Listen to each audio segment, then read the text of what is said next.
Hello दोस्तों, Trilok innovation channel में आपका एक बार फिर से स्वागत है।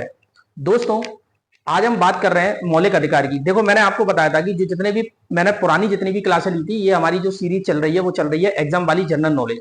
इस सीरीज में एक्चुअलिटी में क्या है कि मैंने मतलब कि इंपॉर्टेंट टॉपिक्स जो कि सारे के सारे एग्जाम में आते हैं, हम लोग डिटेल में नहीं पढ़ेंगे, पर एग्जाम में आने वाली सारी चीजें डिटेल में पढ़ लेंगे। समझ रहे मेरी बात? तो ये सारी की सारी चीजें हम लोग क्लियर करने वाले हैं। और आज हम बात करने जा रहे हैं भाग 3 की। मैंने भाग 1 क्लियर करा दिया, भाग 2 नागरिकता वाला पूरा क्लियर करा दिया, अब मैं भाग 3 क्लियर करा रहा हूं। भाग 3 में हमको क्या क्या चीजों को पढ़ना है और कैसे पढ़ना है और कैसे शॉर्ट में जल्दी कवर करना है, उसके लिए मैंने आपको ये चार्ट पूरे तरीके से बना दिया है। आज हम बात कर रहे हैं फंडामेंटल राइट्स। फंडामेंटल राइट्स का मतलब होता है मूल अधिकार। अगर मैं आपसे बात करूं कि मूल अधिकार का मतलब क्या होता है, मूल अधिकार हम अपने जीवन में हमें उसकी जरूरत क्यों पड़ती है। देखिए दोस्तों, किसी भी इंसान को, मतलब जो भी मानव जाति है, उसको अपना डेवलपमेंट करने के लिए उसको कुछ अधिकार की जरूरत होती है, जिसको हम क्या बोलते हैं, मूल अधिकार। जैसे कि हम कैसे समझ सकते हैं, जैसे मान लो कि उसको अपना सेल्फ डेवलपमेंट करना है। सेल्फ डेवलपमेंट का मतलब ये होता है कि वो अपने व्यक्तित्व को सुधार करना चाहता है या व्यक्तित्व में कुछ चेंज करना चाहता है। उसके लिए उसको मौलिक अधिकार की या मूल अधिकार की विशेष जरूरत होती है ना। अब हम बात करते हैं कुछ टर्मिनोलॉजी की जो लिखी रहती है। सबसे पहले हम बात करते हैं कि जो मौलिक अधिकार है वो हमने कहां से लिए हैं, मतलब मौलिक अधिकार का कंसेप्ट ये हमने कहां से उठाया है। ये हमने उठाया है यूएसए से। पहली बात समझ में आई। दूसरी बात, मैग्ना कार्टा। मैग्ना कार्टा का मतलब क्या होता है दोस्तों? मैग्ना कार्टा का मतलब ये होता है कि भाई हम तुमको ये अधिकार दे रहे हैं। तो एक ये तो हो गई कहने वाली बात है, लेकिन ऐसा हम देंगे प्लस लिख के देंगे कि भाई ये तुम्हारा है, तो इस चीज को हम मैग्ना कार्टा कहते हैं। मैग्ना कार्टा का मतलब होता है किसी पत्र पर लिख देना उसी चीज को।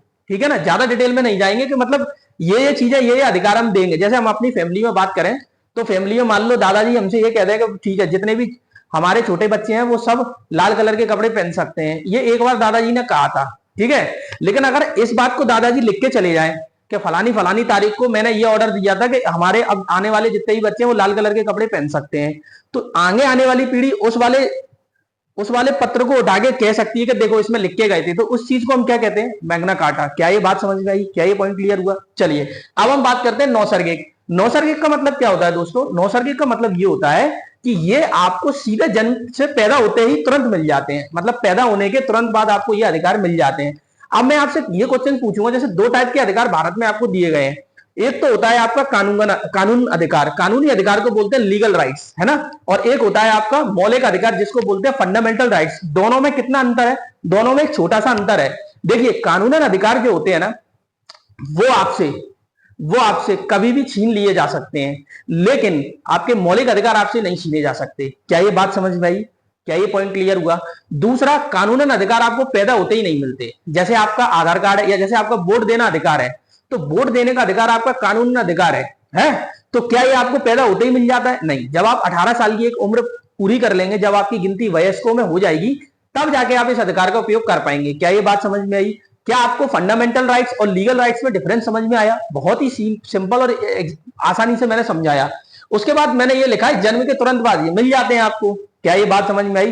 तो भारत में जितने भी मौलिक अधिकार होंगे वो आपको जन्म के बाद आपको सारे के सारे मिल जाएंगे। क्या ये पॉइंट क्लियर हुआ? चलिए अब हम बात करते हैं कि कितने टाइप के हमें भारत में मौलिक अधिकार दिए गए हैं। देखो, सबसे पहले हम बात करते हैं आर्टिकल 14 से आर्टिकल 18। तो 14 से 18 में हमें समानता का अधिकार है।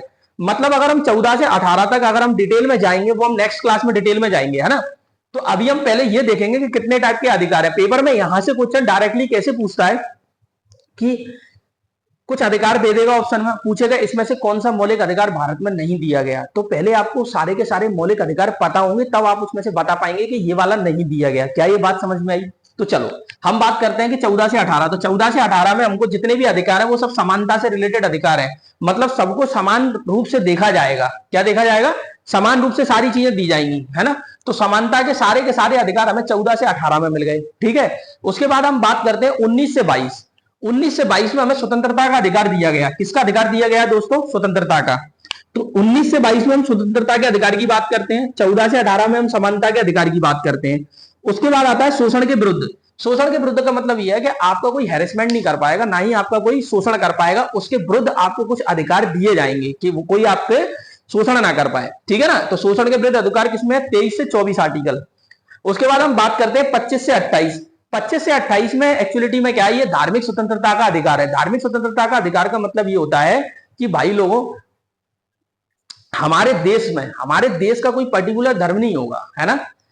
ना ही हमारे कोई राज्य का पर्टिकुलर धर्म होगा, है ना। हमारा देश एक्चुअलिटी में क्या है, संविधान को फॉलो करता है ना। और संविधान सारे धर्मों को फॉलो करता है। क्या ये बात समझ में आई? क्या ये पॉइंट क्लियर हुआ? मतलब देश किससे चलता है? संविधान से, है ना। और संविधान में क्या बताया गया है? देखिए, किसी भी देश का कोई पर्टिकुलर धर्म नहीं है ना, लेकिन संविधान क्या कहता है? संविधान भारत में रहने वाले सभी लोगों के अलग अलग धर्म, अलग अलग जाति के लोग रहते हैं, लेकिन संविधान क्या कहता है? संविधान ये कहता है कि वो सभी लोगों की जातियां और उनके धर्मों का सम्मान करता है। क्या ये बात समझ में आई? और भारत में रहने वाले सभी लोग किसको फॉलो करते हैं? संविधान को। तो इस बात का मतलब ये हुआ कि कोई भी किसी भी धर्म का विरोध नहीं करेगा। क्या ये पॉइंट क्लियर हुआ? सभी धर्म आपस में समान माने जाएंगे, सबको बराबर से इज्जत मिलेगी। क्या ये पॉइंट क्लियर हुआ? चलिए अब हम बात करते हैं धार्मिक स्वतंत्रता के बाद 29 और 30, इसमें शिक्षा एवं संस्कृति का अधिकार है। किसका अधिकार है दोस्तों? शिक्षा एवं संस्कृति का अधिकार। अब हम बात करते हैं 31 संपत्ति का अधिकार। इसमें थोड़ा सा चर्चा मैं इसलिए करना चाह रहा हूं कि जब हमने संविधान बनाया था तो उस समय शुरुआती वाले दौर में हमारा ये क्या था? संपत्ति का अधिकार एक फंडामेंटल राइट्स था, लेकिन इससे एक दिक्कत होने लगी थी। जब आपका कोई अधिकार, मौलिक अधिकार आपको दिया जाता है तो सरकार उस आपसे वो नहीं छीन सकती। तो इसके कारण क्या होता है कि सरकार का डेवलपमेंट रुक जाता है, और सरकार का डेवलपमेंट अल्टीमेट देश का डेवलपमेंट रुकना। मान लो कोई रेलवे लाइन निकल रही है और बीच में आपका घर पड़ गया, तो अब अगर आपके घर से बाईपास करके कहीं और से ले जाते हैं रेलवे लाइन, तो 200 किलोमीटर का डिफरेंस आ रहा है, लेकिन आपके घर से सीधे डायरेक्टली ले जा रहे हैं तो 100 किलोमीटर का अंतर आ रहा है। तो अगर ये फंडामेंटल राइट्स होता तो आप इस फंडामेंटल राइट्स का उपयोग करके सीधे सुप्रीम कोर्ट में आर्टिकल 32 के तहत चले जाते कि साहब मेरा घर हटाया जा रहा है, ये गलत है, ये तो मुझे तो अधिकार मिला है। लेकिन इससे समस्या खड़ी हो गई कि नहीं हो गई? हो गई ना। तो अब इस चीज को एलिमिनेट करने के लिए क्या किया गया कि संपत्ति के अधिकार को अब आपका कानूनन अधिकार बनाया गया कि भाई अगर हम इसको कानूनन अधिकार कर देते हैं तो उससे ये बेनिफिट हो जाएगा कि डेवलपमेंट नहीं रुकेगा, है ना। अल्टीमेटली देश का विकास नहीं रुकेगा। ये बात समझ में आई? क्या ये पॉइंट क्लियर है? तो अब हमने इस संपत्ति के अधिकार को हमने यहां से हटा दिया है। ये हमारा क्या बन गया है? कानूनन अधिकार। क्या अधिकार बन गया दोस्तों? कानूनन अधिकार। अब हम बात करते हैं आर्टिकल 32। भैया आर्टिकल 32 सबसे पावरफुल आर्टिकल है। इस आर्टिकल में जितने भी आपको अधिकार दिए हैं ये सब उसका संरक्षण करता है ना। इसी को आर्टिकल 32 को ही, इसमें सारी की सारी जो चीजें हैं, संविधान की आत्मा कहा था। किसने कहा था? बी आर अम्बेडकर ने। क्या कहा था? संविधान की आत्मा। आर्टिकल 32 क्यों है इसकी आत्मा? उसका कारण क्या है? इसका कारण यह है कि आर्टिकल 32 में यह कहा गया था कि भाई ये जितने के जितने अधिकार आपको दिए ये आपसे कोई नहीं छीन सकता। ये आर्टिकल 32 है। अगर आपसे कोई इस चीज को छीनता है, अगर आपसे इन आर्टिकल को कोई छीनता है तो आर्टिकल 32 का प्रयोग करके आप सीधे सुप्रीम कोर्ट जाए। कोई आपको चेन रूल्स फॉलो करने की जरूरत नहीं है। या फिर आर्टिकल 226 का प्रयोग करके आप सीधे कहां चले जाएं? हाई कोर्ट में चले जाएं। क्या ये बात समझ में आई? तो आपके अधिकारों का संरक्षण कौन करेगा? सुप्रीम कोर्ट आपके अधिकारों का संरक्षण करेगी आर्टिकल 32 के तहत कि वो आपसे नहीं लिए जा सकते। क्या ये बात समझ में आई? क्या ये पॉइंट क्लियर हुआ? चलिए अब हम बात करते हैं कि ऐसे कौन कौन से आर्टिकल्स अधिकार हैं जो हमारे और प्लस विदेशियों को दिए गए हैं। तो 14, 20, 21, 21A, 23, 24, 25 और 28 ये विदेशी और भारतीय दोनों को दिए गए हैं। इतने टाइप के अधिकार, मतलब इतने आर्टिकल में जो, इन आर्टिकलों में जो जो अधिकार आपको मिले हैं वो सारे के सारे विदेशी और भारतीय दोनों को दिए गए हैं। क्या ये पॉइंट क्लियर हुआ? अब हम बात करते हैं केवल इंडियंस को कौन कौन से अधिकार दिए गए हैं। 15, 16, 19, 29 और 30। 15, 16, 19 और 29 और 30 ये क्वेश्चंस मैंने क्यों लिया गया है, ये चीज मैंने क्यों लिखी है, क्योंकि यहां पे क्वेश्चन सबसे ज्यादा एराइज होता है। वो ये पूछेगा कि इनमें से कौन सा अधिकार विदेशी और भारतीयों को नहीं दिया गया। तो 4 आर्टिकल अलग 3 डाल देगा, एक नहीं डालेगा तो आप फंस जाएंगे। तो इस टाइप के लिए पहले आपको यहां हिट करना है। भाई इनमें से ये 3 ले लेगा, उसके बाद एक 30 ले लेगा। तो अब आपको डिसाइड करना होगा कि कौन सा नहीं है। केवल भारतीयों को कौन कौन से दिए?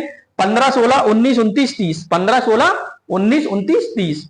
अब हम बात करते हैं आर्टिकल 12। अब हम डिटेल स्टार्ट करेंगे कि भाई आर्टिकल 12 क्या कहता है, 13 क्या कहता है, 14 क्या कहता है, 15 क्या कहता है, 16 क्या कहता है। ये सारे के सारे आर्टिकल अब हम डिटेल में स्टार्ट करेंगे। पहले मैंने वो चीजें सारी ब्रीफली कर दी जो पेपर में सीधे पूछ ली जाती हैं, ठीक है ना। अब हम डिटेल की तरफ जाएंगे। सबसे पहले अपन बात करते हैं आर्टिकल 12 की। आर्टिकल 12 में एक्चुअलिटी में राज्य को परिभाषित किया गया है फंडामेंटल राइट्स के आधार पर। मतलब ऐसा है कि आपसे यह पूछा जाएगा कि आर्टिकल 12 क्या कहता है। तो आर्टिकल 12 क्या है? कि फंडामेंटल राइट्स के आधार पर राज्यों को परिभाषित किया गया है। ठीक है, आर्टिकल 13 अल्पीकरण, इसका मतलब क्या है भाई अल्पीकरण का, इसको डिटेल में समझते हैं। अल्पीकरण का मतलब ये होता है कि भाई जो अधिकार आपको दिए हैं ऐसा ना हो कि आप उन अधिकारों का इस तरीके से प्रयोग किए कि वो किसी दूसरे के अधिकार को खत्म करने की कोशिश करे। क्या ये बात समझ में आई? जैसे आपको चारों ओर घूमने की स्वतंत्रता है ना, लेकिन ऐसा नहीं है कि आप किसी के भी घर में घुस जाएं कि भाई मेरे को तो अधिकार है चारों ओर घूमने के, मैं तो किसी के घर में घूम सकता हूं, नहीं, ऐसा नहीं है। अगर आप उसके घर में घुसेंगे तो फिर आप उसके फंडामेंटल राइट्स को वायलेट करेंगे। क्या ये बात समझ में आई?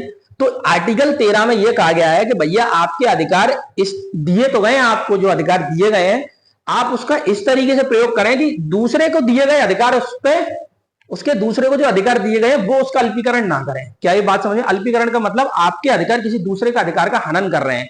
क्या ये बात समझ में आई? क्या ये पॉइंट क्लियर हुआ? तो मुझे लगता है आई थिंक आज की क्लास आपको डिटेल में समझ में आ गई होगी सिस्टमेटिकली। तो हमारे पास कितने प्रकार के अधिकार थे? पहले कितने प्रकार के अधिकार थे दोस्तों, गिन के बताओ। 1 2 3 4 5 6 और 7 लिखा है ना आर्टिकल 32। आर्टिकल 32 में संवैधानिक उपचार का अधिकार, मतलब कि आप ये बताओ कि इसमें से क्वेश्चन ये पूछेगा ऐसा कौन सा आर्टिकल है जो कि हमारे अब मौलिक अधिकार से हटा दिया गया है। तो क्वेश्चन ये भी पूछा जा सकता है, तो हम आर्टिकल 31 बोलेंगे, है ना। दूसरी चीज, इसको कैसा अधिकार बनाना गया है? कानूनन अधिकार बना दिया गया है। क्या ये बात समझ में आई? कानूनन अधिकार और आपका फंडामेंटल राइट्स, मतलब कि मौलिक अधिकार में क्या डिफरेंस है, ये मैंने आपको शुरुआत की क्लास में बहुत अच्छे से समझा दिया। तो मुझे लगता है आई थिंक लोग दोस्तों आपको ये पॉइंट अच्छे तरीके से क्लियर हो गया होगा। तो आज की क्लास में इतना ही। थैंक यू दोस्तों, नमस्कार।